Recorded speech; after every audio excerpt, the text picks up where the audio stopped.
We're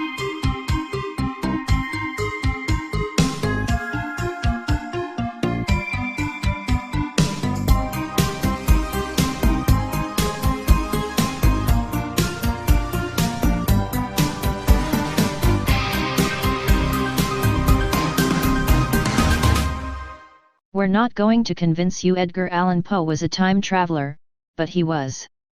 It's not just the well-known circumstances of his life orphaned at a young age, father of the mystery novel, master of cryptology, maestro of the macabre. Nor am I referring to the head-scratching details of the days leading up to his death, how he was found on the street near a voting poll wearing someone else's clothes, and during his subsequent hospitalization, he was alleged to babble incoherently about an unidentified person named Reynolds. And I won't even get into the confounding reports of a nameless figure who, for 7 decades, would show up to Poe's gravesite in the early hours of his birthday with a glass of cognac and 3 roses.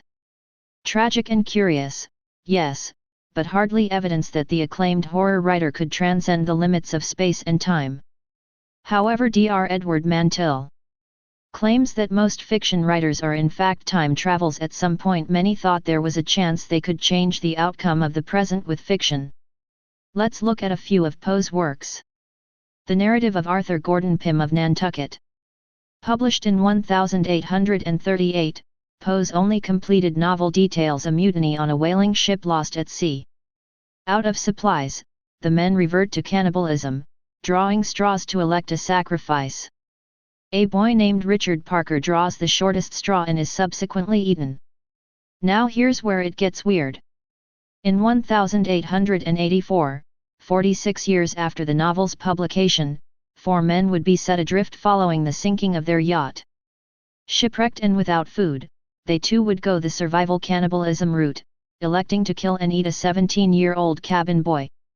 The boy's name, Richard Parker.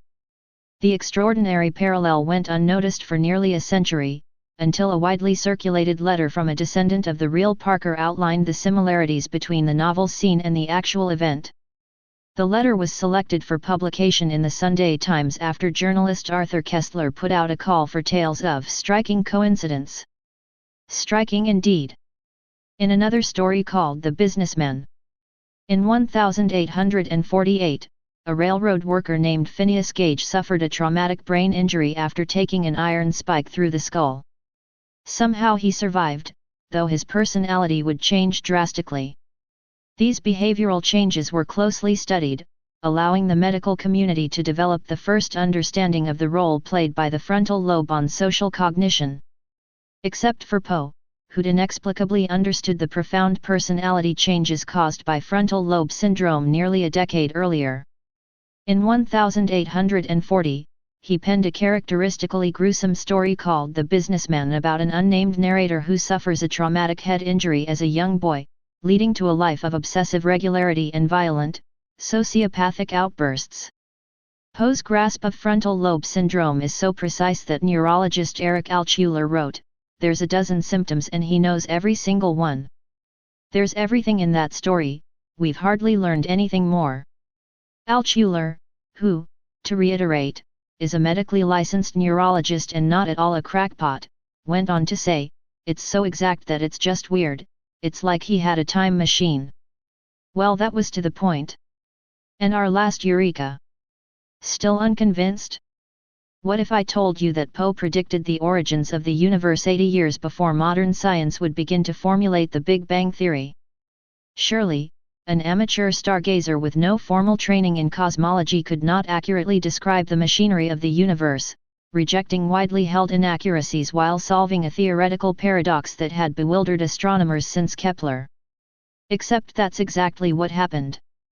The prophetic vision came in the form of Eureka, a 150-page prose poem critically panned for its complexity and regarded by many as the work of a madman. Written in the final year of Poe's life, Eureka describes an expanding universe that began in one instantaneous flash derived from a single primordial particle. Poe goes on to put forth the first legitimate solution to Olber's paradox, the question of why, given the vast number of stars in the universe, the night sky is dark, by explaining that light from the expanding universe had not yet reached our solar system. When Edward Robert Harrison published Darkness at Night in 1987, he credited Eureka as having anticipated his findings. In an interview with Nautilus, Italian astronomer Alberto Capi speaks of Poe's prescience, admitting, "It's surprising that Poe arrived at his dynamically evolving universe because there was no observational or theoretical evidence suggesting such a possibility. No astronomer in Poe's day could imagine a non-static universe." I'll leave you with this quote, taken from a letter that Poe wrote to James Russell Lowell in 1844, in which he apologizes for his absence and slothfulness. "I live continually in a reverie of the future. I have no faith in human perfectibility. I think that human exertion will have no appreciable effect upon humanity. Man is now only more active, not more happy nor more wise, than he was 6,000 years ago. The result will never vary, and to suppose that it will, is to suppose that the foregone man has lived in vain, that the foregone time is but the rudiment of the future, that the myriads who have perished have not been upon equal footing with ourselves, nor are we with our posterity. I cannot agree to lose sight of man the individual, in man the mass. You speak of an estimate of my life, and, from what I have already said, you will see that I have none to give.